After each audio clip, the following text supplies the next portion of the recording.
À nouveau, bonjour à tous et à toutes et heureuse de vous voir représentants de différents territoires. C'est chouette d'être avec une telle diversité de personnes. Euh, donc, on va pouvoir commencer notre conférence J'ai changé de vie pro, mode d'emploi. Donc, qui est une conférence qui a vocation à vous ouvrir les possibles sur les manières d'avancer dans votre évolution professionnelle en faveur d'une transition écologique et solidaire, de donner aussi des perspectives sur ce que ça peut signifier en termes de secteur d'activité, de métier, et donc de peut-être compétences à développer. J'aurai le plaisir d'être accompagnée par Sylvain et Blandine qui pourront vous témoigner de leur propre évolution professionnelle. Donc, ça donnera certainement des beaux éléments d'illustration de ce que j'aurai amené en amont et puis plein de choses complémentaires. Donc, comme vous avez pu le voir, nous avons un chat qui vous permettra pendant tout le long de ce webinaire d'interagir avec nous. Donc, n'hésitez surtout pas si vous avez des questions, si vous avez des réactions à nous noter les éléments dans le chat. On prendra le temps d'y répondre. Ça pourrait être soit sur le moment, on a Léa qui est là pour l'Institut pour répondre aux questions relativement simples. Et puis pour d'autres, j'y répondrai soit au fil de l'eau, soit à la fin de ce webinaire. Mais on tâchera à chaque fois de bien donner les éléments complémentaires dont vous aurez besoin. Un petit mot pour me présenter. Donc, je m'appelle Fanny Viry. Je suis co-coordinatrice générale de l'Institut Transition et je suis co-référente pédagogique d'un programme d'accompagnement et de formation Nouvelle Voie qui s'adresse spécifiquement aux personnes en évolution professionnelle pour mettre leurs compétences au service d'une société écologique et solidaire. Et donc, c'est beaucoup à partir de cette expérience-là que je pourrais vous partager voilà, nos expériences, etc. Alors, un petit mot sur l'Institut Transition. L'Institut Transition, c'est un institut de formation qui est ancré en région lyonnaise, mais qui s'adresse à toutes les personnes qui agissent d'une manière ou d'une autre sur les questions d'écologie et de solidarité. Euh, c'est un institut de formation qui a été monté par des personnes qui étaient déjà engagées dans des structures de la transition, associations, entreprises et institutions, et qui avaient envie de partager un certain nombre de réflexions, de méthodes, de pratiques à des personnes qui avaient un enjeu à monter en compétence sur ces dynamiques-là. Et donc, ça s'articule en trois grandes missions qui correspondent à des programmes de formation. Notre première mission, ça va être d'accompagner des personnes en évolution professionnelle, voilà, des personnes qui ont déjà une expérience ou des expériences professionnelles et qui ont envie de se réaligner avec leurs valeurs. Donc, ça se vit au sein d'un programme de formation et d'accompagnement Nouvelle Voie s'inscrit sur une année. On a une deuxième mission qui est une mission de formation et d'outillage de personnes salariées de structures engagées. Donc, dans ce cas-là, c'est des formations courtes de 1 à 5 jours sur une diversité de sujets en lien avec le fonctionnement et le développement des structures. Donc, ça peut être des formations sur le management, la communication, la réponse à appel à projet et tout un tas d'autres choses. Et donc, c'est notre programme boîte à outils. Et puis, on a une dernière mission de formation et d'accompagnement de structures des solidarités, d'éducation populaire engagées dans le champ médico-social qui auraient envie d'intégrer la transition écologique en leur sein. Donc voilà, soit en s'éco-responsabilisant, soit en réfléchissant à comment leur métier peut se transformer pour participer aux prises de conscience et à l'accompagnement au changement. Un petit focus sur Nouvelle Voie, puisque ce sera finalement mon espace d'observation qui a permis de constituer les réflexions que je vais vous partager. Donc, c'est un programme qui existe depuis 2020 au cours de ces 6 dernières années, on a formé plus de 287 personnes qui était pour 30% des hommes et pour 70% des femmes avec un âge moyen de 40 ans. Ce qui veut dire en pratique en fait qu'on avait toute tout le panel de la vie active représenté, puisque ça va de très jeunes professionnels qui rapidement se rendent compte que bah, finalement, ce qu'ils avaient imaginé comme vie professionnelle ne correspond pas à leurs aspirations, jusqu'à des personnes en fin de carrière qui bah, se questionnent sur ce qu'elles ont envie de faire des dernières années qui leur restent, et puis aussi parfois de maturer un projet de retraite. Ceci étant dit, ce que je vous propose, c'est peut-être de prendre juste un petit temps de réflexion personnelle euh, pour bah, vous questionner sur pourquoi vous êtes là, en fait. Pourquoi vous avez choisi de faire ce webinaire à 9h30 un mercredi matin. Avec quelle intention vous rejoignez ce webinaire. Et puis pour celles et ceux qui le souhaitent, n'hésitez pas à nous le partager dans le chat. Ça permettra peut-être d'avoir des résonances les uns par rapport aux autres. Et, euh, et dans 2 minutes, je reprendrai le fil pour bah, apporter les éléments que j'avais prévus.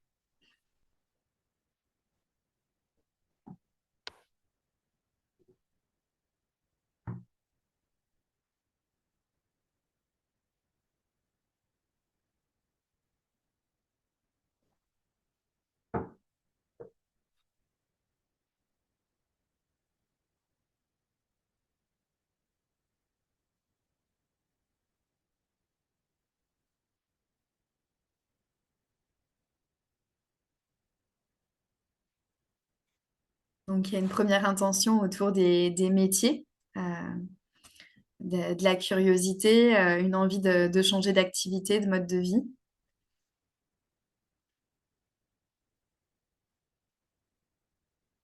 L'envie de retrouver sa place, de se reconvertir pour être aligné avec ses valeurs.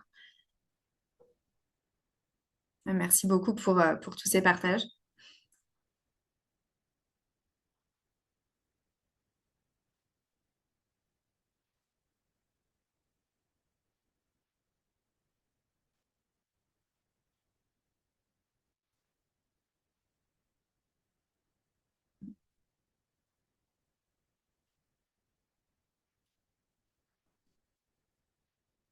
Merci pour ces éléments. Ça nous permet voilà, de venir nourrir aussi le contenu du webinaire.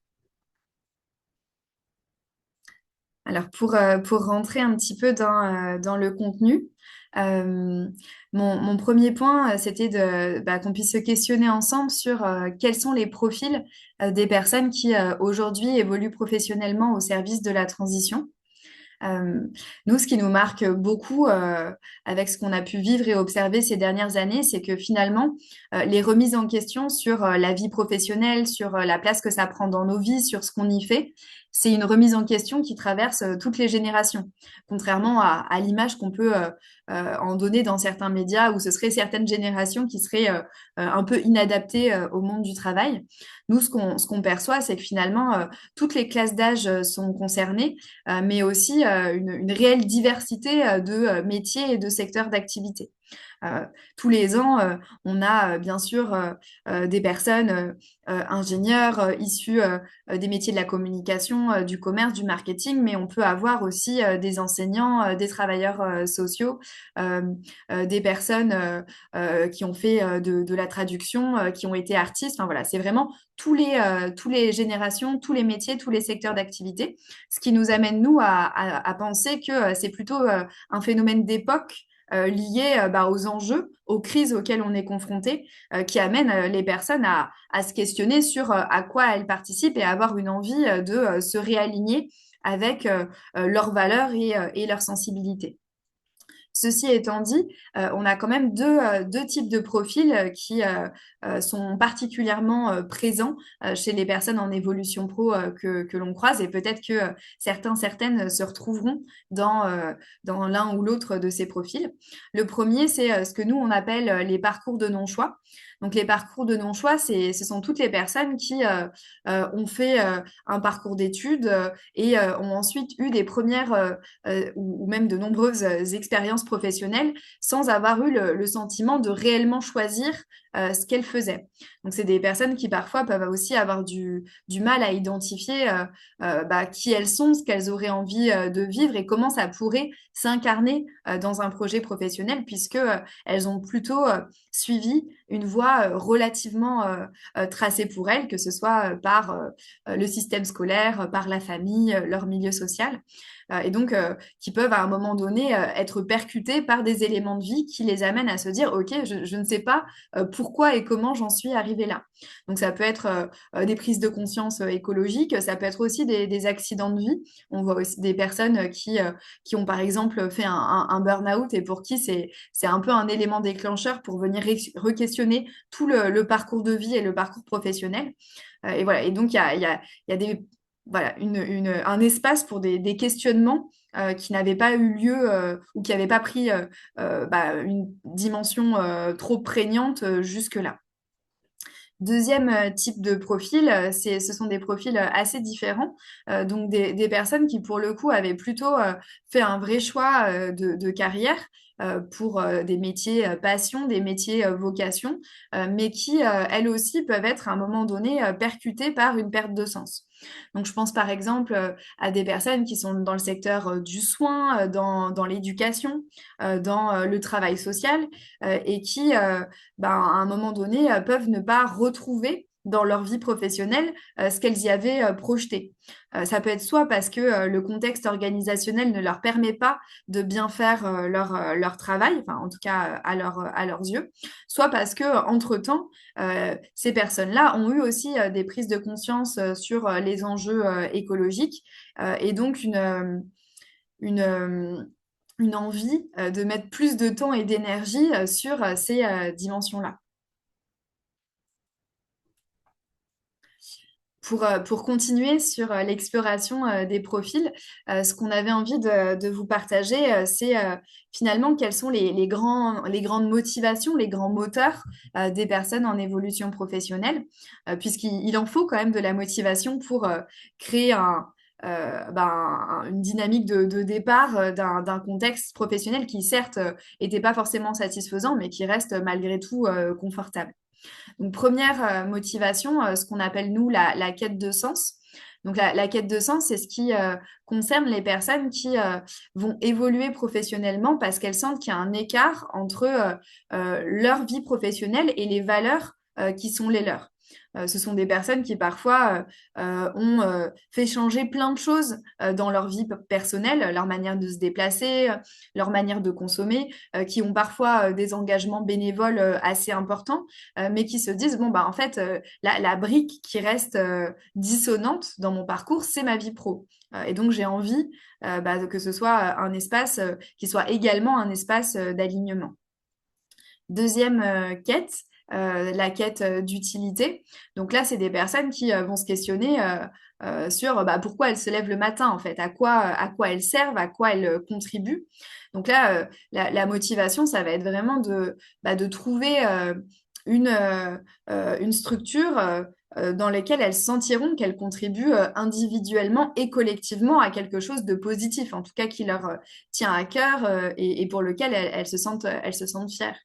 On a beaucoup de personnes qui font écho aussi aux besoins de pouvoir dire à leurs enfants que voilà, elles contribuent à quelque chose de positif et que voilà, enfin, elles peuvent l'assumer en fait. Troisième motivation, la quête de lien. Donc là, c'est l'aspiration qu'on peut avoir à s'entourer de personnes avec lesquelles on a des proximités, des résonances, parce qu'on partage des centres d'intérêt, des valeurs. Et donc, ça peut amener des personnes à chercher des collectifs de travail qui rassemblent des profils de personnes qui sont plus alignés avec ce qu'elles portent dans leur vie personnelle. Quatrième motivation, la quête de découverte. Donc là, ça renvoie tout particulièrement aux personnes qui ont le sentiment d'avoir fait le tour dans leur métier, dans leur secteur et qui se disent, bon, ben là, moi, j'ai envie de me sentir à nouveau en défi, j'ai envie d'apprendre de nouvelles choses, de me sentir grandir. Et donc, l'évolution pro, c'est un nouvel espace de découverte et d'apprentissage. Et dernière grande motivation, la quête d'aventure. Donc là, c'est vraiment euh, ce qui correspond aux personnes qui se disent, bon, bah, là, actuellement, au travail, je suis finalement un rouage, un outil de quelque chose sur lequel je n'ai pas de pouvoir. Et donc, c'est l'envie de rejoindre finalement des dynamiques de travail sur lesquelles on aura un vrai pouvoir en sentant qu'on participe vraiment à quelque chose qui nous dépasse. Donc voilà les 5 grandes motivations qui sont très fréquentes chez les personnes en évolution professionnelle. Moi, ce que je vous propose là, c'est pareil, de prendre peut-être 2 minutes pour vous dire, bon, bah, quelles sont les quêtes ou quelle est la quête qui vous correspond davantage.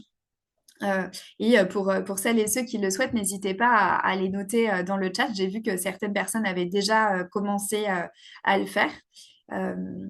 Euh, et gardez-les en tête parce que ça donne quand même des petits indices sur bah, ce qu'il va falloir nourrir dans une prochaine vie professionnelle.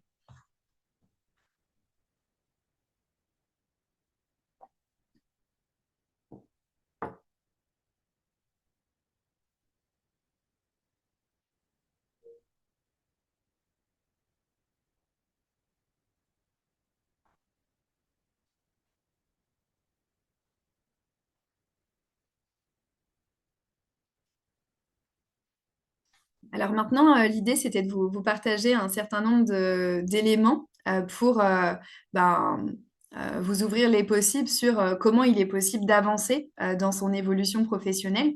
L'idée étant de progressivement avoir un projet qui facilite votre insertion professionnelle future.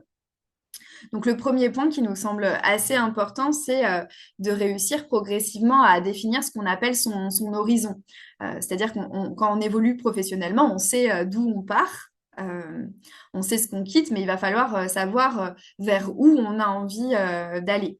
Et c'est souvent ce qui est assez flou dans un premier temps. Et donc, le petit outil que nous, on utilise avec les apprenants pour permettre aux personnes de s'orienter progressivement dans des chemins qui peuvent paraître sinueux, c'est ce qu'on appelle la boussole intérieure. Donc, comment fonctionne cette boussole intérieure si vous avez envie de vous poser chez vous ensuite pour essayer d'y répondre? Cette boussole, elle est constituée de deux aiguilles. La première aiguille, c'est l'aiguille qui va indiquer ce qui vous anime. Donc, ce qui vous anime, ce sont les valeurs, les causes, les thématiques, les défis qui vous mettent en mouvement.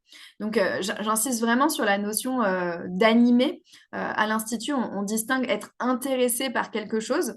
Ça vient toucher la tête. Donc, en tant que personne curieuse, par exemple, je suis personnellement intéressée par énormément de choses. Par contre, être animé, ça se situe plutôt, on pourrait dire, dans le ventre ou dans le cœur, quoi. Enfin, c'est quelque chose qui est plus personnel, plus viscéral et qui nous met fondamentalement en mouvement. Et donc moi, il y a moins de choses qui m'animent, mais par contre, ça me donne beaucoup plus d'énergie. Deuxième petite aiguille, l'aiguille qui montre finalement ce qui a du goût pour nous, ce qu'on aime faire. Donc ça va plutôt renvoyer au type de posture, au type de mission, au type d'action dans lesquelles on se retrouve et dans lesquelles on pourrait s'épanouir. Pourquoi est-ce que c'est utile ces deux petites aiguilles? C'est parce que ça va nous donner des pistes sur la suite et ça va nous permettre, dans une logique d'entonnoir, de savoir ce qui nous correspond et ce qui nous correspond moins. Je vous donne un exemple.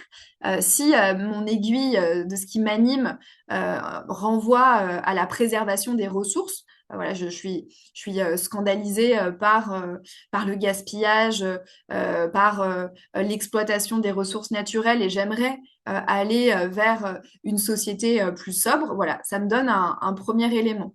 Euh, deuxième élément, ça va m'être donné par l'aiguille qui dit ce qu'on aime, ce qui a du goût. Et là, en fait, finalement, il y a des choses assez différentes qui peuvent émerger et avoir des conséquences variées.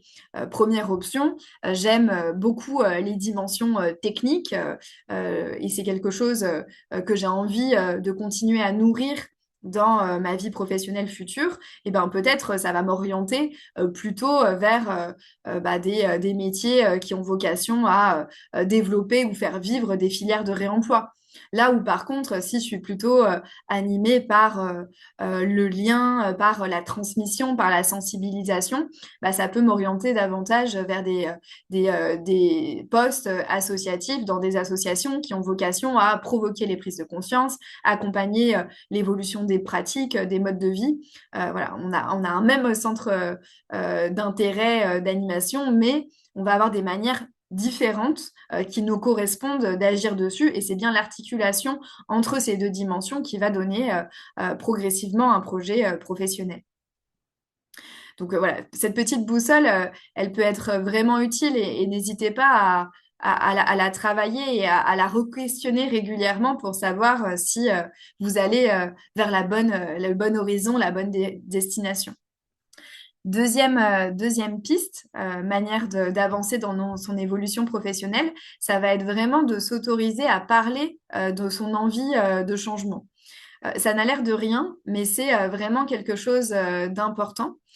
Pourquoi? À la fois pour vous, parce que le fait d'en parler, ça vous amène à prendre au sérieux finalement cette envie qui peut, dans un premier temps, être assez diffuse dans votre esprit. En parlant, ça vous aide à poser des mots, à formuler, donc ça veut dire que vous avancez dans votre réflexion. Et puis finalement, c'est aussi une manière de commencer à aller chercher des ressources.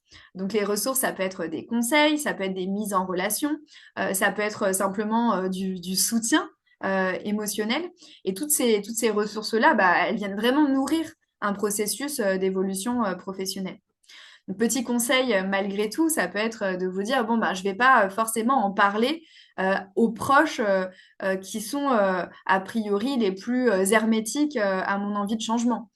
Peut-être que ça peut être intéressant aussi de commencer par des personnes que vous identifiez plutôt comme des alliés pour que ça vienne voilà, vous mettre en confiance avant d'aller vers des personnes qui sont un petit peu plus éloignées pour que voilà, ça ne vienne pas vous brider dès que vous commencez à prendre la parole. Donc voilà, ça passe par cartographier la famille, les proches, les collègues qui, a priori, pourraient être réceptifs et ressources dans votre évolution pro. Troisième piste, si vous avez l'impression que c'est difficile d'avancer dans votre évolution professionnelle de manière autonome, ça peut être vraiment de faire le choix d'être accompagné dans vos réflexions. Donc, quand je parle d'accompagnement, ça peut être par exemple de faire un bilan de compétences, sachant qu'il y a une diversité de bilans de compétences qui aujourd'hui intègrent la question des valeurs, de l'impact, et donc ils peuvent vraiment venir vous soutenir dans cette évolution professionnelle spécifique qui est celle mue par une envie de contribuer à une société écologique et solidaire.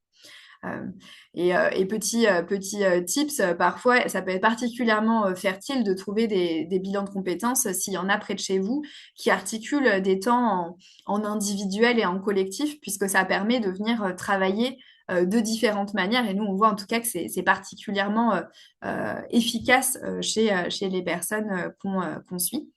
Mais bon, ceux qui participeront à des ateliers au fur et à mesure de la journée pourront vivre ça.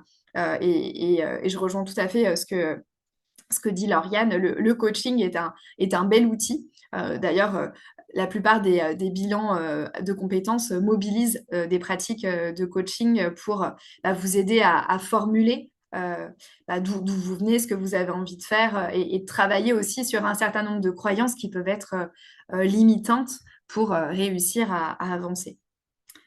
Quatrième piste, ça va être vraiment de s'autoriser à venir expérimenter d'autres univers, d'autres postures, d'autres types d'actions que ce que vous avez pu vivre jusqu'à présent. Pourquoi ça? Parce que souvent, en fait, quand on essaye d'imaginer la suite, on ne peut imaginer que à partir de ce qu'on connaît. Et donc, il va falloir peupler son imaginaire d'autres choses pour réussir réellement à s'ouvrir les possibles et et à entrevoir des choses qui sont assez décalées par rapport à ce qu'on avait pu vivre jusque-là. Donc, comment est-ce qu'on peut faire pour expérimenter? La première piste, ça peut être de faire ce qu'on appelle des immersions en milieu professionnel. Donc, sachez que ça, c'est une possibilité qui est ouverte par France Travail, l'APEC, que ce soit pour des personnes qui sont actuellement en demande d'emploi ou pour des personnes encore en poste. C'est possible de le faire quand on est encore salarié. Et donc, l'idée, ça va être de pouvoir passer quelques jours, quelques semaines qui vous permettront d'être immergé dans un univers professionnel que vous ne connaissez pas. L'idée étant soit de vous conforter dans des intuitions que vous commencez à avoir, soit au contraire à vous amener à fermer certaines portes. Des fois, ça peut être vécu comme un échec et en fait, il faut plutôt le voir positivement. C'est une option en moins et qui vous permet de savoir que bon, va falloir aller voir autre chose. Donc, l'APEC, pour faire simple, c'est l'accompagnement spécifique pour les cadres en demande d'emploi. Et je rejoins complètement en plus des immersions pro dans des structures diverses, le woofing est un bel espace d'expérimentation pour les personnes qui s'intéressent au monde paysan, à l'agriculture et qui se demandent si finalement ça pourrait être une option de vie pour elles. Dernière manière d'expérimenter qui me semble vraiment importante, et je reviendrai dessus d'ailleurs par la suite sur d'autres axes, ça va être d'essayer le bénévolat ou en tout cas de rejoindre des associations qui correspondent au sujet qu'on aurait envie d'embrasser pour la suite. Là encore, une fois, hein, l'idée, ça va être de se découvrir dans un autre contexte, d'essayer de voir finalement si ça nous correspond. Et puis, par la suite, c'est très facilitant dans l'insertion professionnelle puisque ça donne quand même des références. Ça vient marquer le parcours des personnes, ce qui peut venir sécuriser des recruteurs. Donc voilà un certain nombre de pistes, en tout cas, que nous, on recommande. Euh, Sylvain et Blandine vous en partageront probablement d'autres par la suite. Ce que je vous propose, là, c'est encore une fois de revenir à vous pour peut-être que vous puissiez vous questionner sur, suite à ce webinaire, qu'est-ce que vous auriez envie de mettre en place? Quel serait votre prochain pas ou vos deux prochains pas? Euh, donc, soit en partant de ce que j'ai proposé, soit en partageant aussi d'autres éléments que vous aviez en tête. Donc, n'hésitez pas à le noter aussi dans le chat si vous avez envie de le partager. Ça donnera peut-être des pistes voilà, aux autres personnes qui suivent le webinaire.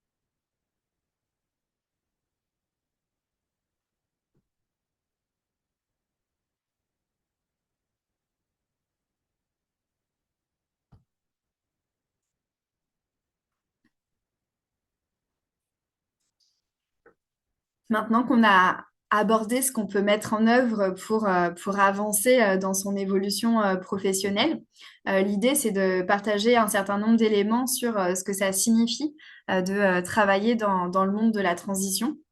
Euh, alors, pour nous, déjà, pour dire un petit peu à quel périmètre ça correspond, euh, travailler dans le monde de la transition écologique et solidaire, ça veut dire rejoindre des structures qui essayent vraiment de faire bouger les lignes sur les questions d'écologie et de solidarité, et donc qui essayent d'accompagner une bascule dans nos modes de pensée, dans nos manières de vivre, dans notre économie. Ceci étant dit, ça implique finalement une vision assez large puisque ça correspond déjà à des types de structures très différentes. Donc, dans l'écosystème, les écosystèmes de la transition écologique et solidaire, on va à la fois avoir des associations, mais aussi des entreprises ou encore des institutions. Et ça va être vraiment sur une diversité de sujets. Ça peut aller des enjeux d'alimentation et de justice alimentaire aux enjeux de nature en ville, de végétalisation, d'hospitalité, d'aide aux aidants, d'aide pour les personnes en vieillissement. C'est pour ça que c'est intéressant de se questionner soi sur ce qui nous parle plus particulièrement pour se positionner à un endroit qui sera plus particulièrement aligné avec qui l'on est. Euh, pour entrer un petit peu dans un contenu sur quels sont les métiers, ce qui va être important de comprendre, c'est que dans le monde de la transition écologique et solidaire, on ne va pas avoir des intitulés de postes qui sont très différents de ce qu'on peut voir dans des structures classiques. Donc en fait, il ne faut pas chercher des types de postes avec des termes précis. Il va falloir plutôt regarder à chaque fois quelles sont les structures et quels sont les métiers et donc qu'est-ce que ça veut dire en termes de réalité professionnelle. Donc nous, ce qu'on voit, c'est qu'il y a quand même trois types de postes pour vous donner un peu des capacités à vous projeter. La première catégorie de postes, c'est ce que nous, on appelle les missions classiques. C'est vraiment tout un tas de métiers qui sont présents dans les entreprises de l'économie classique et qu'on va retrouver dans cette économie de la transition. Donc, ça va être des personnes qui vont être sur la direction ou la gestion administrative et financière, qui vont être sur les enjeux de communication, qui vont être parfois sur des enjeux RH. Enfin, voilà, tous ces métiers qui sont bien sûr nécessaires au fonctionnement de toutes les structures. Donc, ça peut être pertinent quand on a ces métiers-là et si on a toujours envie de les exercer, de se dire, bon, en fait, je ne vais pas me reconvertir au sens où je ne vais pas changer de métier, mais je vais plutôt essayer de voir comment je vais appliquer ce métier à un nouveau contexte professionnel qui sera davantage porteur pour moi.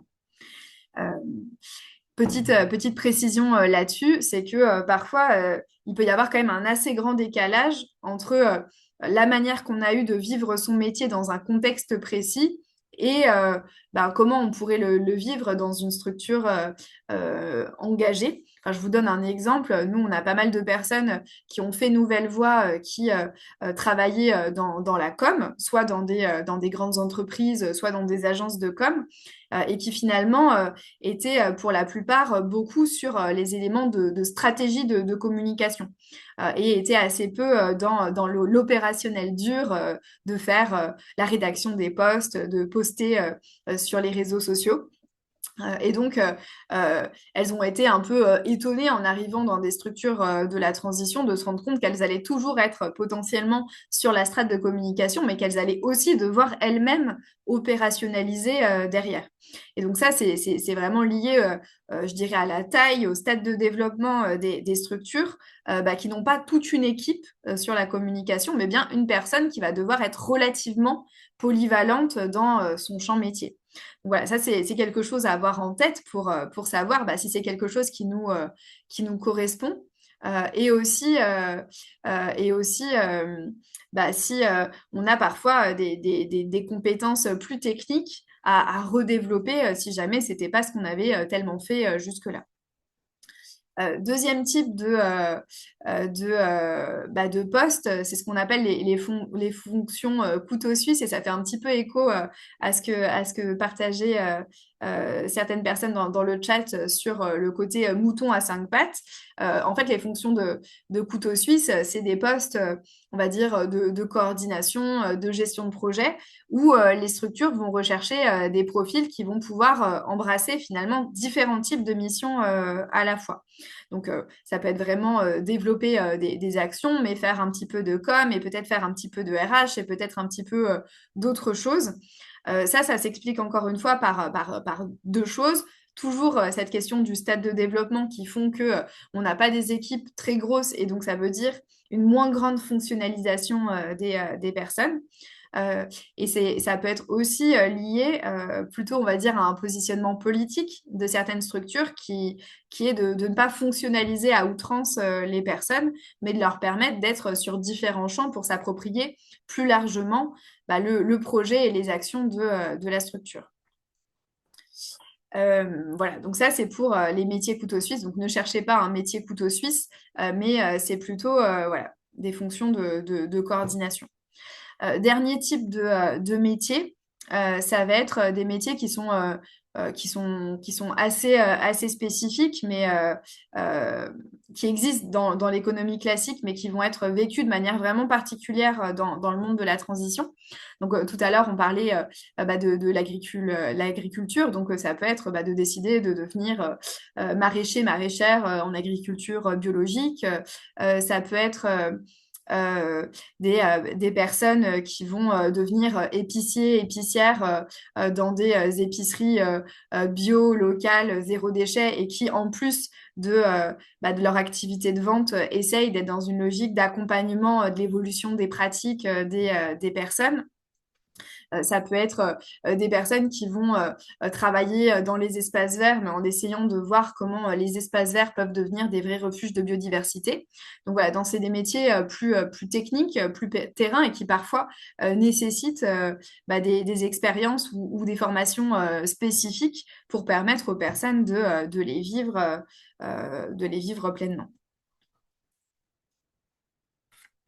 Alors, pour redire hein, sur les types de postes, sur les fonctions couteau suisse, c'est vraiment des postes qui vont avoir des intitulés de type coordination, gestion de projet. Ça peut être parfois aussi animation, mais vous voyez en fait qu'il n'y a pas une fonctionnalisation totale des personnes, mais qu'elles vont vraiment devoir intervenir dans différents champs du fonctionnement de la structure. Euh, alors, j'ai été trop vite. Dernier point avant de passer au témoignage de Sylvain et Blandine pour vous dire bon, quels sont un peu les retours des structures employeuses sur des personnes qui vivent une évolution pro. Avant de lancer Nouvelle Voie, on avait fait une grosse enquête auprès d'associations ou d'entreprises engagées dans le champ de la transition pour voir quelles étaient leurs perceptions et quelles étaient leurs attentes aussi. Euh, ça a été complété par tous les retours qu'on a eus des structures qui ont recruté des anciens et anciennes depuis. Donc, ce qu'il faut avoir en tête, c'est que globalement, elles voient plutôt positivement les personnes en évolution professionnelle. Et je dirais que c'est souvent des structures qui ont une distance, qui prennent davantage de distance avec le diplôme que des structures plus classiques avec des approches RH plus classiques.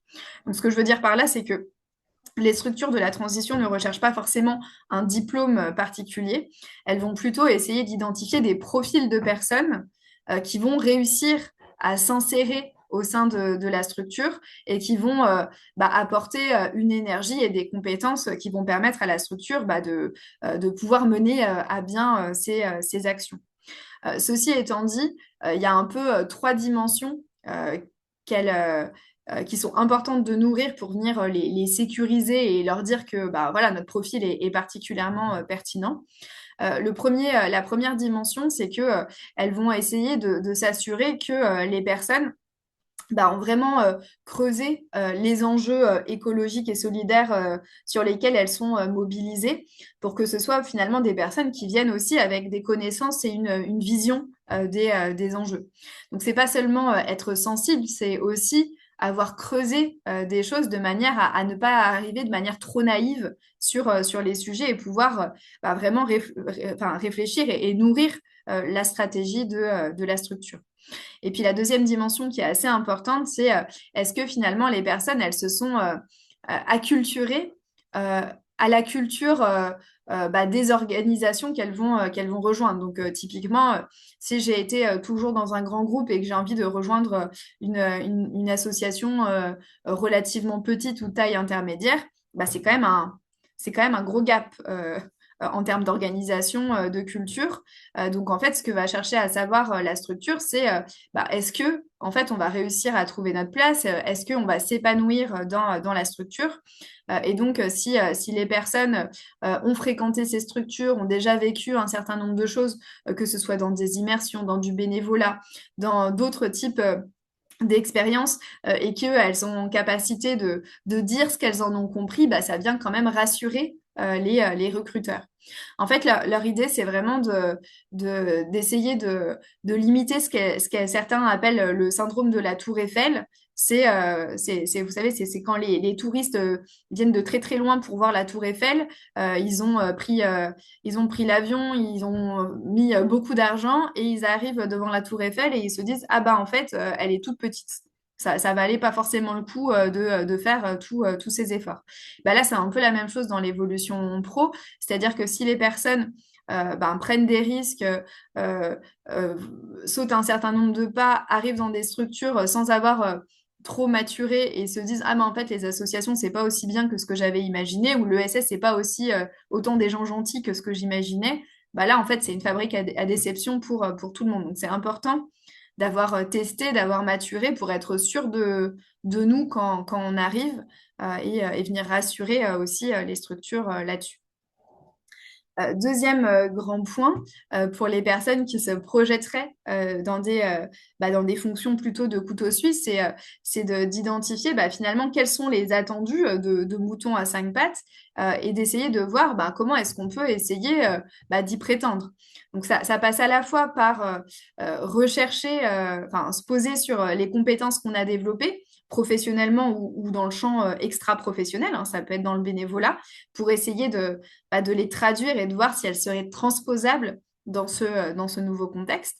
Et puis, ça passe aussi par le fait d'essayer de développer de nouvelles compétences qu'on n'avait pas jusque-là. Donc, par des formations, encore une fois, par de l'expérimentation, par tout un tas de choses qui nous permettent d'avoir un profil qui est particulièrement intéressant.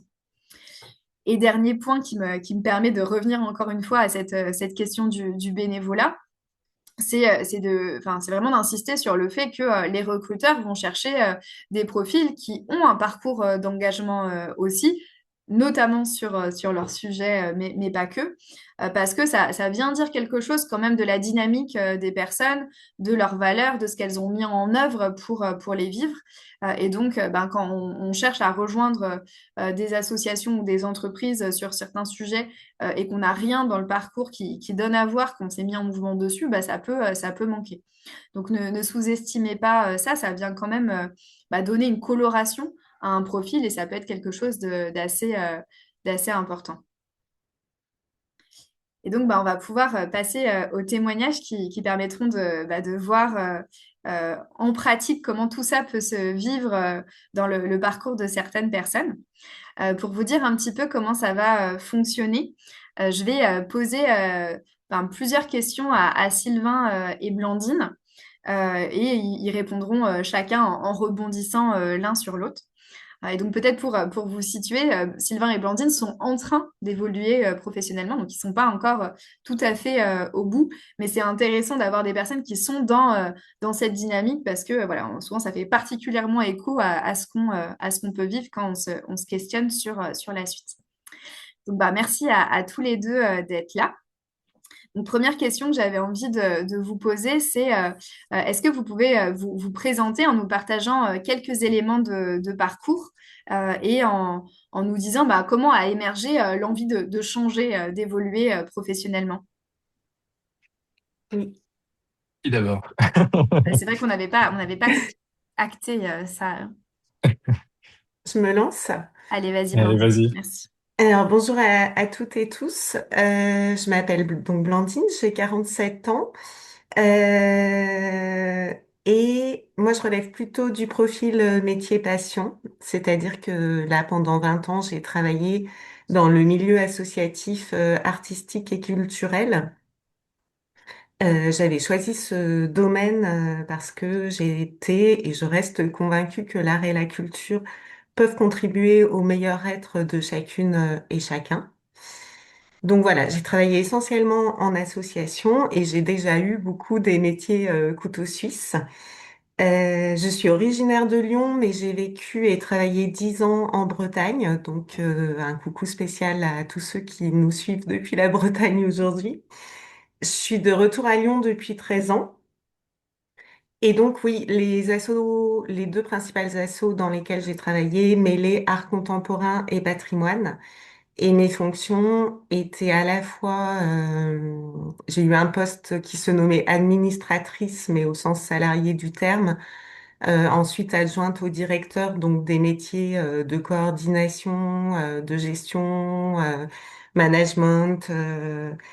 Mais dans mon dernier métier aussi, les 10 dernières années, c'était un poste bicéphale, donc j'étais aussi ce qu'on appelle responsable de la médiation, donc responsable des publics et de toutes les actions, ateliers, visites, projets avec des artistes qu'on peut mettre en place à leur intention. Alors, mon envie de changement, elle date d'il y a déjà plus de 10 ans, puisque mon expérience en Bretagne s'est terminée par un burn-out qui explique mon retour sur Lyon, dont je suis originaire, suite auquel j'avais fait un bilan de compétences. Mais ça, à l'époque, ça avait confirmé ce qui m'animait, l'art, la culture, travailler avec les artistes, les publics. Donc, je suis repartie dans un métier de ce type. Et en fait, je dirais là que depuis 5 ans de nouveau, par intermittence, me travaillait le désir de changement. Euh, et moi, ce qui a généré cette envie de changement, c'est quand même des phénomènes par moments de surmenage au travail, mais aussi peut-être paradoxalement des sentiments de dissonance par moments entre mes valeurs, ce pourquoi j'avais choisi ce domaine et ces métiers, et un certain nombre de réalités. Merci. Est-ce que tu veux prendre la suite, Sylvain? Écoute, c'est intéressant, on a le même point de départ du métier passion, mais moi j'étais dans un domaine complètement différent. Parce que moi à la base, je suis ingénieur en mécanique et la passion que j'avais, moi, c'était dans les véhicules. Moi, je voulais tout savoir de comment ils fonctionnaient, comment ils bougeaient et comment les piloter. Et du coup, au bout de 7 ans de carrière, moi j'avais réalisé ce rêve de travailler dans une entreprise qui faisait des véhicules autonomes électriques. C'était une PME, donc du coup, j'avais pu travailler sur le freinage, la suspension, un peu tout ce qui faisait le véhicule. Donc pour moi, j'avais coché toutes les cases.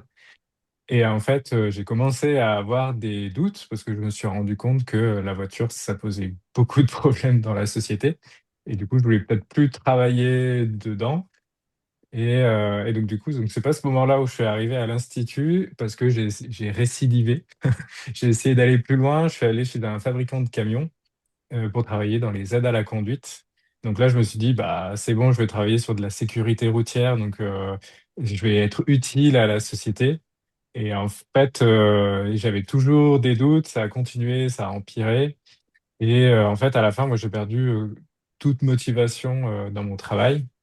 En fait, c'était beaucoup sur la forme. En fait, bah, du coup, moi, j'étais dans une multinationale. J'avais des collègues qui venaient que pour le salaire, en fait, et la stabilité. Et du coup, ils s'en foutaient complètement de ce qu'on faisait. En soi, je n'étais pas dans une entreprise de méchants, mais, mais en fait, l'objectif numéro un, c'était quand même de faire du profit. Donc, c'était compliqué pour moi. Et en fait, au final, j'avais beaucoup de responsabilités. Je passais mon temps à travailler et en fait, en 3 ans, j'ai l'impression d'avoir été inutile, de pas avoir apporté grand-chose sur les camions qui roulent sur la route aujourd'hui. Donc, comme vous en doutez, bah, j'étais aussi en épuisement professionnel. J'étais dans une situation un peu compliquée de me dire, bah, il faut que je parte vite de mon poste. Et en même temps, bah, je savais pas du tout qu'est-ce que je voulais faire parce que je voulais être plus écolo. Mais concrètement, c'est quoi un métier plus écolo? Et du coup, c'est là où, bah, un peu comme vous aujourd'hui, il y a un an, je me suis retrouvé dans une conférence avec Fanny. Et, il y a plein de lumières qui se sont allumées. Je me suis dit, bah, Nouvelle Voie, c'est un programme qui est pour moi. Merci. Et est-ce que justement, vous pouvez nous raconter un petit peu ce que vous avez mis en œuvre l'un et l'autre pour avancer? Puis est-ce qu'il y a peut-être des points de blocage ou des difficultés particulières auxquelles vous vous êtes confrontés Alors, euh, moi, pour avancer, quand j'étais encore dans mon précédent métier, je regardais les offres d'emploi, j'ai parfois postulé. Je pense que ce qui a vraiment compté aussi, c'est le fait d'en parler avec les uns et les autres et de me renseigner. Par exemple, j'ai vu que certains parlaient de la fonction publique. J'avais creusé ça en échangeant avec des collègues qui travaillent dans ce domaine. Et le fait d'en parler a fait que Nouvelle Voix est arrivée à mes oreilles. C'est ma sœur qui est allée au Salon Prime Vert, un salon de la transition à Lyon, qui m'a dit, ah, j'ai découvert l'Institut Transition et cette formation. Il y a un webinaire, tu devrais regarder. Donc, ce que j'ai fait, et suite à ça, j'ai pris un rendez-vous d'orientation, qui est une possibilité que l'on a, que j'ai fait avec Fanny il y a un an. Et voilà, comme Sylvain, plein de lumières se sont allumées. Je savais pas du tout où j'allais, mais j'ai senti un appel et une intuition en fait, et je les ai suivis. Voilà, donc j'étais en CDI. Et j'avais très peur que mon association, parce que moi j'ai toujours travaillé dans des associations de 5, 6 personnes salariées, donc des petites structures fragiles budgétairement, n'accepte pas une rupture conventionnelle pour raisons économiques. Mais Fanny m'avait parlé d'un dispositif, donc qui sera peut-être question plus tard aujourd'hui, qui est le dispositif démissionnaire, qui permet de démissionner, mais d'avoir quand même droit aux indemnités France Travail ensuite. Donc, dès le lendemain d'orientation, j'avais mis en place ce qu'il fallait pour lancer ce processus, à savoir demander un conseil en évolution professionnelle. Et ça m'a apporté que la personne qui m'accompagnait était vraiment super et très sensible à ma démarche et au domaine dans lequel je me projetais. Et elle m'a vraiment convaincue d'essayer de négocier la rupture conventionnelle. Je partais un peu perdue d'avance. Et en fait, elle a été acceptée par mon association.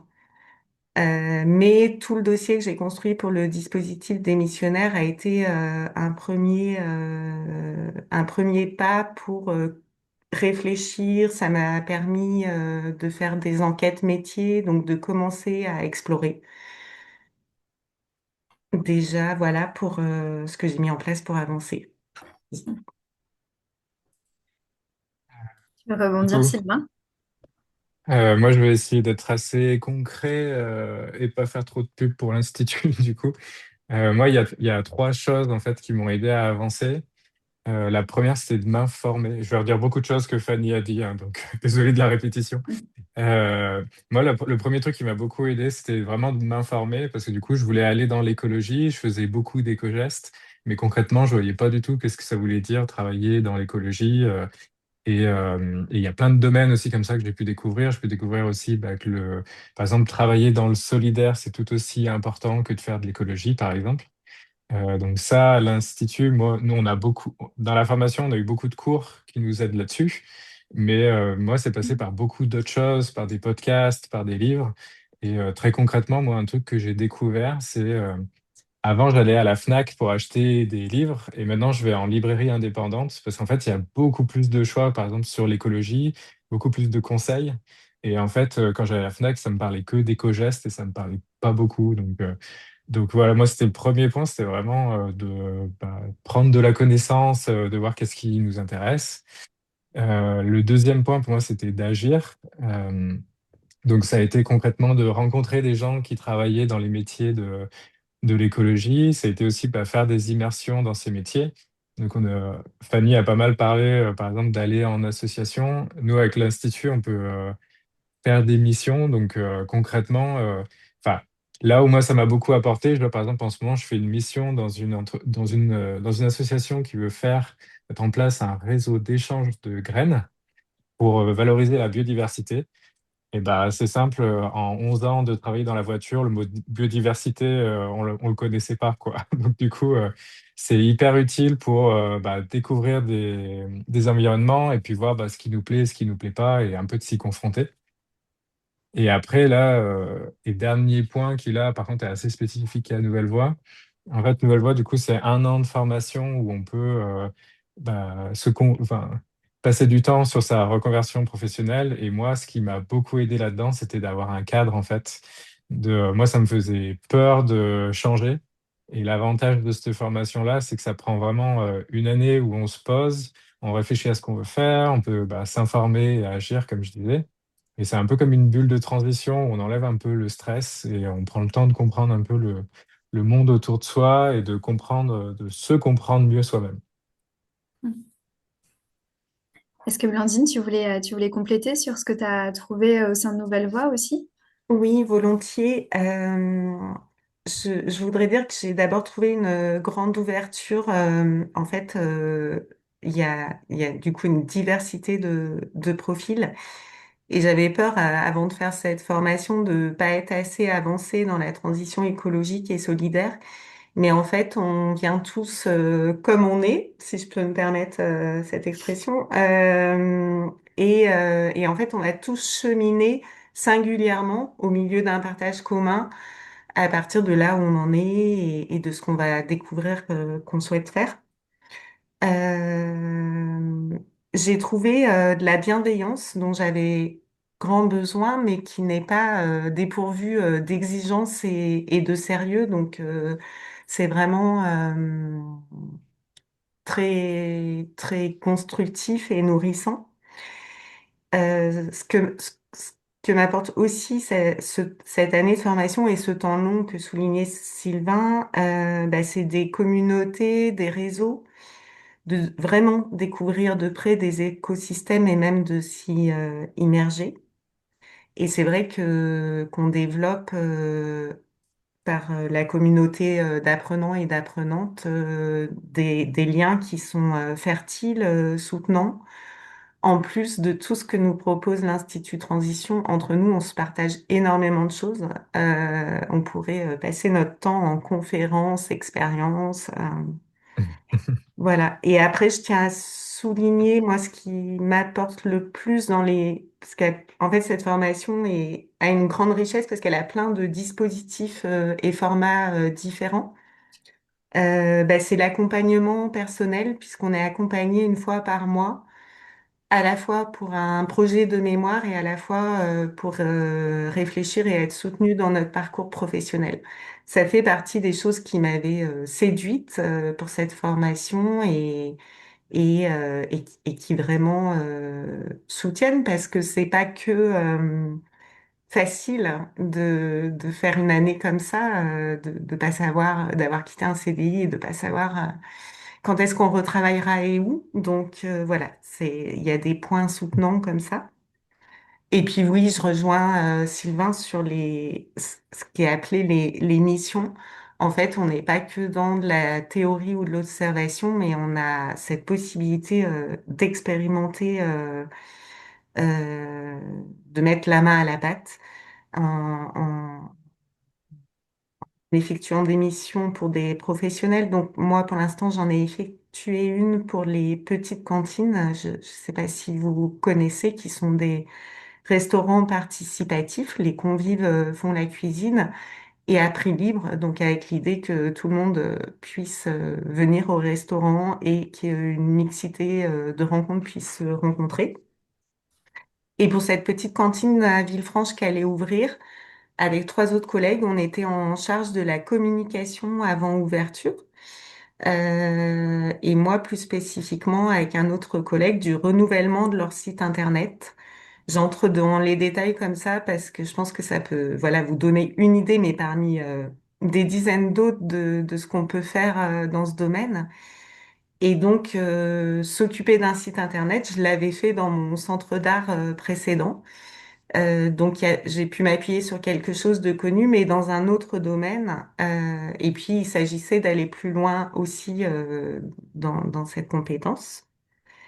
Et l'autre mission, ça a été une forme de révélation. C'est pour une association à Lyon qui s'appelle Parenthèse Utile, qui est aussi une école de la césure, mais pour les jeunes de 16 à 25 ans, qui se retrouvent sans projet, sans métier, sans suite d'études. Donc ça leur permet de s'outiller pour la suite de leur orientation à travers des cours et des découvertes métiers et de terrain. Et avec une collègue, on a fait toute une recherche cartographie de ressources pour lever les freins périphériques qu'ils peuvent rencontrer en santé mentale, freins financiers, alimentation, voilà. Et en fait, bah, cette mission, elle m'a permis de découvrir des types de structures dont j'ignorais l'existence jusqu'ici et de découvrir que je pouvais m'y projeter éventuellement et que j'aimerais travailler dans ce type de structure, dans ce type de métier. Voilà, quelques-uns des apports de nouvelles voies. Top, merci beaucoup. Est-ce que l'un et l'autre, vous pouvez nous dire un petit peu ce que vous entrevoyez pour la suite, sachant que vous êtes encore en plein dans votre année, donc il y a encore de l'espace de maturation, mais qu'est-ce que vous savez de ce que vous voulez ou de ce que vous voulez plus l'année prochaine, enfin, ou par la suite de votre vie professionnelle? Je peux commencer du coup. Euh, Moi, c'est assez marrant parce que je pense que je vais être proche de mon métier d'avant, mais je vais avoir une posture complètement différente. Par exemple, je sais que je vais rester dans le transport et les mobilités, mais par contre, cette fois, je vais plutôt aller sur les mobilités douces, que ce soit la marche à pied, les transports en commun, le vélo. Je sais maintenant que je veux avoir un impact qui est local et pas international. Donc, typiquement, j'aimerais plus avoir un impact sur la métropole de Lyon où je vis et plus forcément aller travailler dans une multinationale. Euh, je sais que dans mon métier, du coup, je prendrai en compte plus de choses. Avant, sur l'écologie, je voyais beaucoup l'aspect CO2 et émissions de gaz à effet de serre. Demain, je sais que, en tant qu'ingénieur, je prendrai vachement plus en compte tout l'aspect pollution sur la santé, tout l'aspect biodiversité aussi qu'on oublie énormément en tant qu'ingénieur. Et aussi, un point qui était important pour moi avant, mais qui devient une priorité, ça sera prendre en compte le côté inclusif, le côté solidaire, et essayer beaucoup plus de lutter contre tous les types d'inégalités qu'on a dans la société.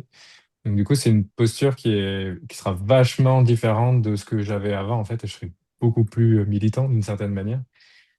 Dans des choses plus concrètes, moi, une des découvertes que j'ai eues, c'était de me dire, tiens, je pourrais peut-être travailler dans le public, en fait.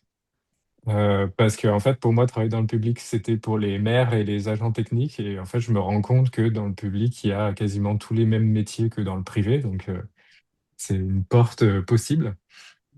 Et puis après, donc ça, c'était vraiment sur la structure ou le lieu. Et après, plus sur mon métier à moi, là, c'est pareil. Dans mon ancien poste, en fait, je m'étais épuisé à être coordinateur. Je me suis dit, du coup, c'est pas fait pour moi, c'est pas possible. Et en fait, là, d'être en mission, d'expérimenter, de voir que le lien avec les gens, ça me plaît beaucoup. Je me dis, non, en fait, coordinateur, c'est un métier qui me botte et qui est pour moi. Mais par contre, maintenant, je sais qu'il faut que je le fasse avec des gens qui ont envie de bouger le monde et enfin, qui sont motivés pour s'engager, quoi. Pas des gens qui viennent que pour le salaire, du coup. Donc, en soi, beaucoup de choses un peu pareilles qu'avant, mais dans une posture complètement différente. Merci beaucoup. Alors, moi, j'ai l'impression que cette année d'exploration et d'expérimentation me fait réaliser que sans doute je vais poursuivre plutôt sur le versant social et solidaire de la transition.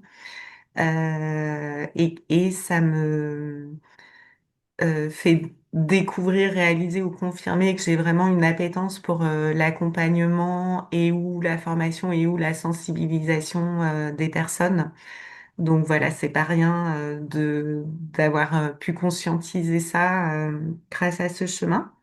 Je me racontais, puisque effectivement la formation est toujours en cours, je commence par, je viens de commencer une nouvelle mission, enfin donc il y a de quoi être occupé encore jusqu'à septembre, que je me mettrai dans une recherche active de poste à partir de septembre. Mais il se trouve que là, j'ai eu connaissance d'une offre d'emploi qui a sonné très juste par rapport à ce que j'ai découvert, expérimenté, et aussi par rapport à des compétences que j'ai transposées. Donc, j'y ai répondu. Voilà, c'est ça aussi, cette année Nouvelle Voix, ces réseaux, ces communautés, c'est que qu'il peut y avoir enfin, par exemple, notre groupe se partage beaucoup d'offres d'emploi. Par ailleurs, sur parenthèse utile, j'ai beaucoup travaillé sur la santé mentale dans les recherches de ressources pour les jeunes. Et ça, plus un des modules de la formation Nouvelle Voie qui s'appelle Inégalité sociale de santé, m'ont fait réaliser mon grand intérêt aussi pour ce domaine. Donc, je suis aussi en train d'explorer tout un domaine qui est celui de la paire et danse, qui peut être un métier aussi et pour laquelle il y a des formations. Voilà.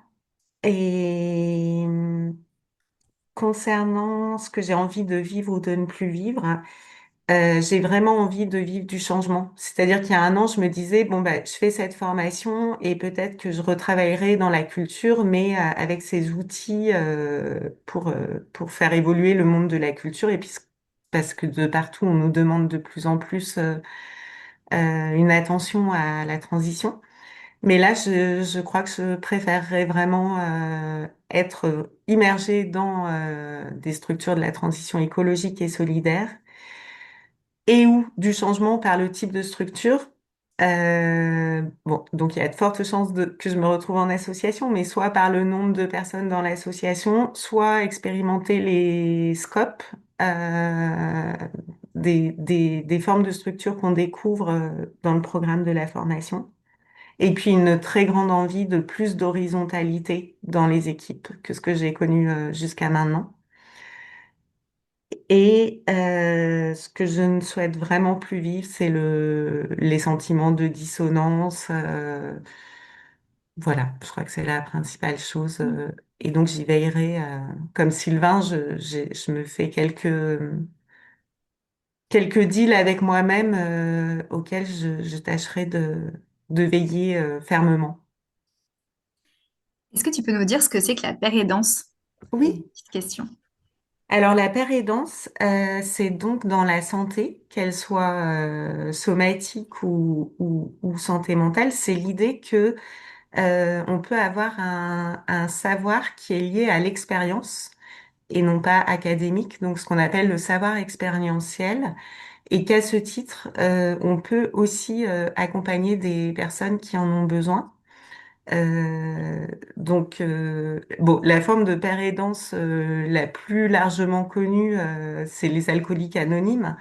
Mais voilà, ça se développe sous forme de métier à l'hôpital ou dans d'autres types de structures de santé. Euh, et c'est marrant parce que ça entre en résonance aussi avec vraiment des aspects de nouvelle voie qui sont de vraiment s'appuyer en fait sur plein de choses qu'on a expérimentées, des compétences qu'on a et qui sont auxquelles on pense pas forcément, mais qui peuvent être fertiles et enfin voilà, je sais pas si je réponds à la Ouais. question, Fanny. Si, si, complètement. Ouais. Est-ce que pour conclure, vous auriez un conseil à partager aux personnes qui auraient envie de se lancer dans cette évolution pro? Mm. Alors moi, du coup, j'en avais préparé deux. Bah, vas-y, Mais, tu peux faire tes deux. mais je vais redire encore une fois des trucs que Fanny a dit, mais bon, d'apprendre, c'est de répéter. Moi, le premier point, c'était d'expérimenter et d'aller en associatif. Ça, moi, je m'en rendais pas compte parce que moi, l'associatif, c'était un peu le club de boules du dimanche matin, quoi. Et en fait, les associations font vraiment bouger la société. Il y a des associations hyper engagées, hyper écolo. Et en fait, de les rejoindre, ça permet bah, de découvrir un peu leur univers. Ça permet de se former aussi. Et, bah, ça peut se rajouter sur un CV et ça peut aider à aller sur d'autres postes. Ça permet de faire du réseau, de rencontrer des gens. Et puis c'est aussi un terrain d'expérimentation, parce qu'en fait, en association, on vous fait vite très confiance et on a assez vite la légitimité en fait pour agir et tester, ce qu'on n'a pas forcément en entreprise. Et l'avantage aussi du bénévolat, bah, c'est que vous donnez l'engagement que vous voulez, quoi. Si vous voulez pas en donner beaucoup, vous pouvez ne pas en donner beaucoup. Et si ça ne vous convient pas, vous pouvez partir très rapidement aussi. Donc, l'associatif, c'est une bonne manière enfin, d'aider dans la transition professionnelle. Et alors, moi, mon deuxième conseil, c'est ce que j'avais fait quand j'étais en plein doute au début et que j'ai poursuivi après. C'est en fait, moi, il est juste à côté, moi, je me suis fait un cahier où, en fait, ce qui me dérangeait, c'est que j'avais toujours l'impression de tourner en rond, de me dire, finalement, mais j'ai fait plein de conférences, j'ai testé plein de trucs, etc. Et en fait, j'ai pas avancé du tout parce que bah, j'ai postulé sur aucune offre et je sais pas quoi faire. Et en fait, à chaque fois que j'étais dans cette situation-là, bah, je prenais mon cahier, j'écrivais bah, qu'est-ce que j'avais fait. Je pouvais des fois mettre des mots sur des événements compliqués qui avaient eu lieu. Et bah, comme disait Fanny, de m'interroger sur qu'est-ce qui me plaisait, qu'est-ce qui m'animait aussi, et qu'est-ce que j'aimais pas faire. Et du coup, bah, en fait, quand je tournais en rond, je disais, bah, en fait, c'est simple, je regarde mon cahier, je me dis, ah bah oui, en fait, j'ai avancé, ça j'aime pas, et si je veux continuer d'avancer, bah, je peux creuser ce truc-là que j'aime, par exemple. Et du coup, ça m'a beaucoup aidé, et ça m'a permis de vraiment avancer, quoi. Alors moi, un premier conseil très concret, si vous vous questionnez vraiment sur Nouvelle Voie, sentez une envie de faire cette formation, mais avez encore des doutes et des questions, c'est de prendre un rendez-vous d'orientation avec l'Institut qui pourra soit vous permettre de confirmer que vous avez envie et la possibilité de faire cette formation, soit aussi vous ouvrir d'autres pistes qui éventuellement seraient pas balayées aujourd'hui. Enfin, ça va être plus affiné autour de vous particulièrement. Le conseil aussi d'écouter ce qui vous appelle, vous fait vibrer, vous fait signe, si c'est le cas. Et si c'est entremêlé à de la peur et de l'inquiétude, c'est sans doute bon signe en fait. C'est sans doute signe qu'il est déjà en train de se passer quelque chose dans votre cheminement. Donc ne pas laisser la peur et l'inquiétude prendre le dessus. Et après, je rejoins Sylvain et ce que vous a dit Fanny, c'est aussi essayer d'être dans l'action, donc par des expériences, du bénévolat, parce qu'en fait, il y a vraiment des réponses qu'on trouve en vivant les choses, en les faisant, en rencontrant des gens aussi, euh, quand oui, les cogitations au bout d'un moment peuvent tourner en boucle. Merci beaucoup à tous les deux. C'était très éclairant et inspirant. Ce que je vous propose ça permettra de commencer à répondre aux différentes questions qui ont été posées, c'est de prendre un petit temps pour vous réexpliquer plus concrètement comment fonctionne Nouvelle Voie. Euh, et puis, enfin voilà, je rebondirai sur toutes les questions qui ont été posées dans le chat sur ce qu'on propose, sur les territoires et autres. Donc, comme je vous le disais, Nouvelle Voie, c'est une formation et un accompagnement qui s'inscrit sur un an et donc qui est constitué de 4 briques qui, selon nous, viennent nourrir des choses spécifiques dans un processus d'évolution pro. Donc, il y a une première brique qui est une brique de formation, où là, l'idée, ça va être vraiment de se creuser, enfin de creuser, pardon, les enjeux écolo et solidaires pour avoir une vraie vision, de développer un certain nombre de compétences d'accompagnement au changement, de développement des structures, de manière à être en, dans ce fameux mouton à 5 pattes dont on parlait. Et puis, il y a aussi des cours qui sont en fait plutôt des espaces d'accompagnement collectif pour essayer de venir travailler sur ses freins, sur ses croyances et être renforcé dans sa capacité à se positionner. Donc, avec des temps sur la légitimité, sur le choix, sur le rapport au travail, à l'argent, enfin plein de choses qui sont quand même assez centrales quand on évolue professionnellement. Donc voilà, ça c'est la première dimension et je reviendrai tout à l'heure sur les modalités. L'idée c'est vraiment que ce soit quelque chose qui soit structurant mais qui ne prenne pas tout le temps pour qu'il y ait justement de l'espace à côté pour d'autres dimensions. Deuxième brique qu'évoquait notamment Blandine, ce qu'on propose aux personnes qui suivent Nouvelle Voie, c'est de faire un mémoire. L'idée, c'est pas du tout de faire un mémoire académique qui serait là pour produire de la connaissance scientifique, mais c'est un petit peu comme ce que vous disiez, Sylvain, avec son cahier, en fait. C'est vraiment l'idée d'avoir l'occasion de se questionner sur ce qui nous anime et d'avoir un espace pour aller à la rencontre de personnes, pour vivre un certain nombre de choses, en faisant un vrai effort de décantation. Le but étant d'arriver à la construction d'une réflexion personnelle pour que ce soit finalement tremplin pour la suite. Et le mémoire est un outil qui permet ça. Et comme c'est un travail qui est un petit peu au cœur de Nouvelle Voie, il y a un accompagnement assez renforcé où chaque personne est suivie individuellement pour être soutenue dans sa dynamique. Troisième brique qui a été largement évoquée, les missions de terrain. Donc là, ce sont des commandes en fait qui vont être faites par des structures engagées, associations, entreprises, institutions, soit des missions qu'on va chercher nous, soit des missions que les personnes vont chercher parce que elles sont sur des territoires spécifiques ou sur des enjeux très très précis sur lesquels elles aimeraient quelque chose de plus ciblé.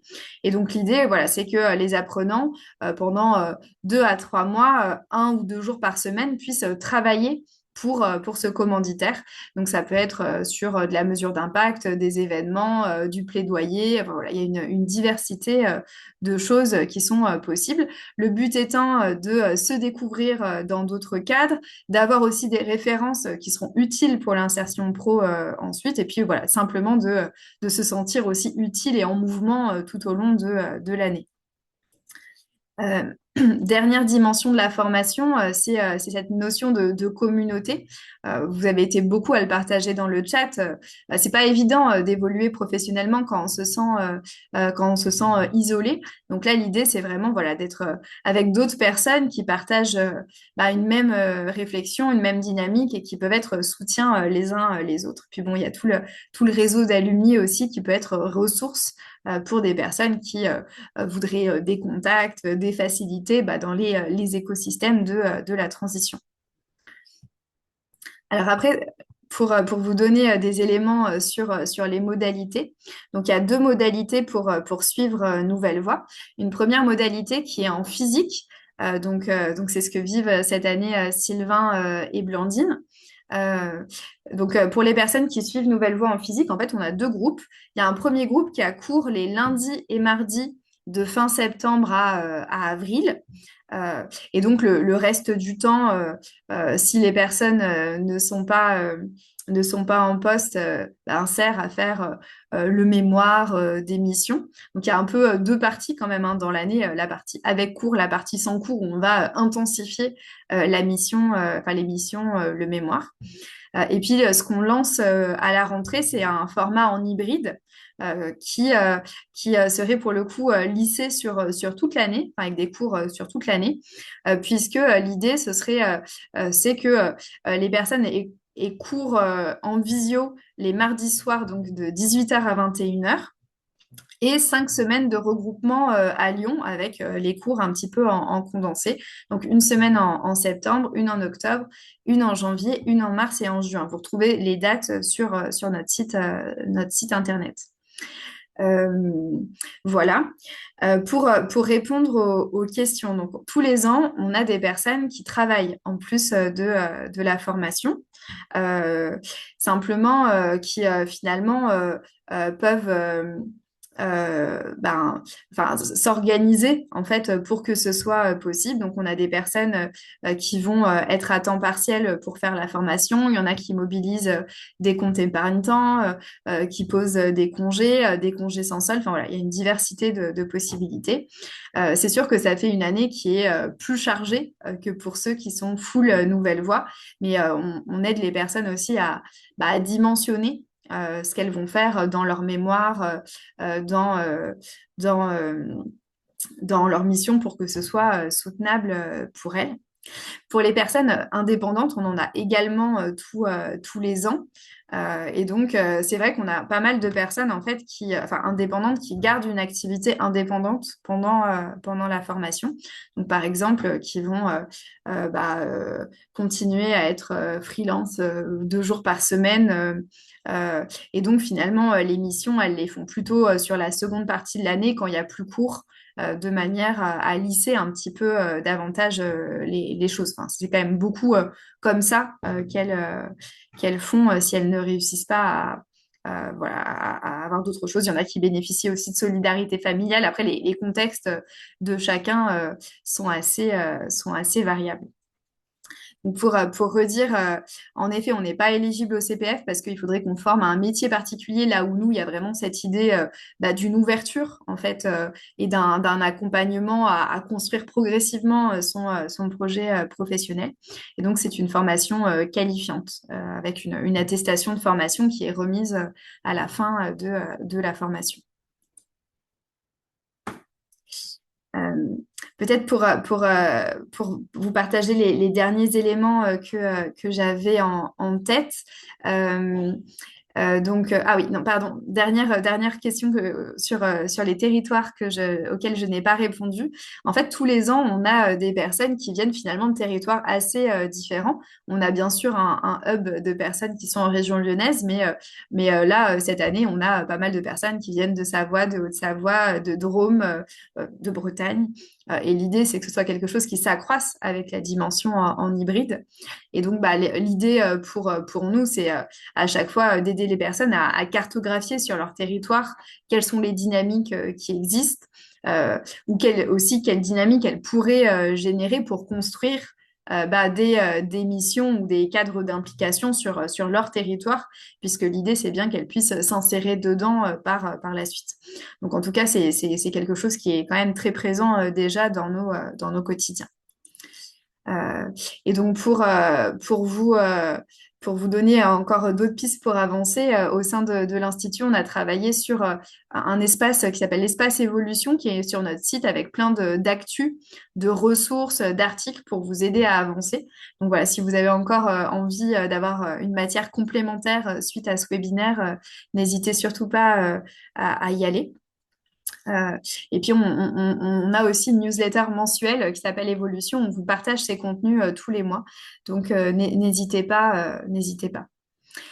Et donc, pour répondre à Héloïse, l'idée, nous, pour le coup, c'est plutôt, enfin, en tout cas, dans ce qu'on a identifié, l'idée, c'est de pas mal mobiliser la communauté des apprenants, que ce soit celle de l'année prochaine ou des anciens, pour demander aux personnes si elles pourraient accueillir ces apprenants qui viendraient en regroupement ou qui viennent aussi de loin et qui sont là une nuit ou 2 nuits par semaine sur le format présentiel.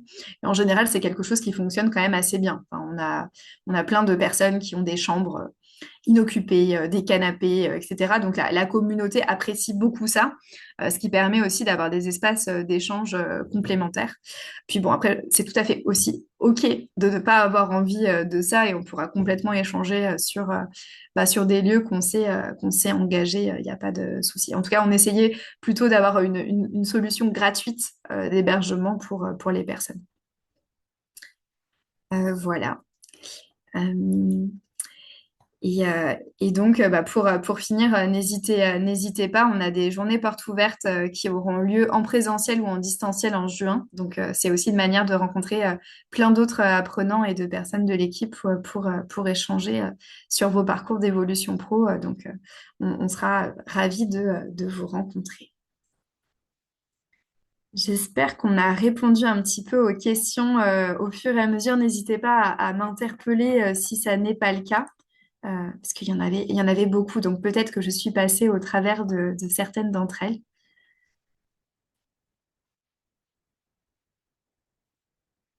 Ça a l'air d'aller. Euh, eh ben, ah, pardon, si. Alors, pour les indépendants, j'ai répondu, en fait, souvent, les personnes, elles travaillent à côté, enfin, elles gardent une activité à côté ou elles cherchent un emploi alimentaire à côté sur un petit temps. C'est surtout ça, en tout cas, que nous, on a vu. Euh, sur le replay, on va vous envoyer un mail, en fait, suite à ce webinaire dans quelques jours, donc ne vous inquiétez pas pour vous partager le lien et aussi les autres liens que vous nous avez partagés. Enfin, merci pour cette dimension très contributive qui a rendu aussi les échanges particulièrement riches. Euh, et donc sur la cagnotte solidaire, euh, on a en effet un fonds de solidarité pour les personnes euh, qui sont en situation de précarité. Donc, je précise ce que j'entends par précarité, c'est pas être au chômage, parce que dans ce cas-là, tous les apprenants nouvelle voie, enfin en tout cas les trois quarts sont en précarité. Et il se trouve que certaines personnes peuvent avoir des niveaux de chômage qui sont supérieurs à mon salaire à moi, par exemple. Donc là, la question, c'est plutôt, en fait, c'est un dossier pour permettre aux personnes de nous expliquer leur situation, euh, de nous dire finalement quelles sont leurs charges, quelles sont leurs ressources et nous dire elles, ce qu'elles seraient en capacité de donner. Euh, et donc, on peut proposer soit une prise en charge partielle des frais par nous, institut, soit un échelonnement, ou, enfin, soit ou et un échelonnement assez long pour que ce soit plus soutenable pour les personnes. Voilà, donc faut nous contacter en fait pour avoir ce dossier. Voilà. Sur le côté des missionnaires, malheureusement non, c'est vraiment le dispositif des missionnaires, c'est pour les contrats de droit privé, pas pour les fonctionnaires. Donc voilà, pour les fonctionnaires, c'est souvent plus compliqué. Et donc, pardon, pour l'insertion pro, oui, bien sûr, on suit à l'insertion pro et globalement, à 6 mois et à 1 an. Et à 1 an, on est à 90% de personnes qui sont en poste. Euh, je dirais, en fait, on a trois grands débouchés. Le premier débouché, qui est toujours majoritaire, ce sont des personnes qui ont été recrutées dans les structures de la transition. Certaines d'entre elles sur leur métier initial, certaines d'entre elles pas du tout. Le deuxième, en général, mais ça varie d'une année sur l'autre, c'est des personnes qui vont entreprendre, donc soit qui vont vraiment lancer une association, un projet d'entreprise, soit des personnes qui vont être indépendantes, qui vont faire de la prestation intellectuelle, par exemple, sur des choses qu'elles ont développées au fur et à mesure de leur carrière ou de l'année. Et puis après, on a des personnes qui vont plutôt rejoindre ou rester dans des structures que nous on dit classiques, enfin, qui n'ont pas une raison d'être écolo-solidaire, mais qui vont essayer de faire bouger les choses de l'intérieur. Donc très majoritairement, c'est ça.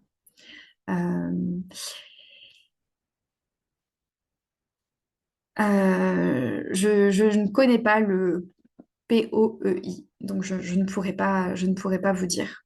Euh, mais il est probable qu'en effet, il y ait les mêmes freins. Euh, voilà. Et donc, sur le 17 juin, vous pouvez vous noter la date. Je ne crois pas qu'on ait forcément encore le lien d'inscription, mais il arrivera très vite. Donc, n'hésitez pas à suivre nos actualités. Voilà. On aura une version en présentiel et une en distanciel. Eh ben, je vous remercie beaucoup tous et toutes Léa nous dit que le lien d'inscription est disponible, donc n'hésitez pas, euh, on sera ravis de vous rencontrer.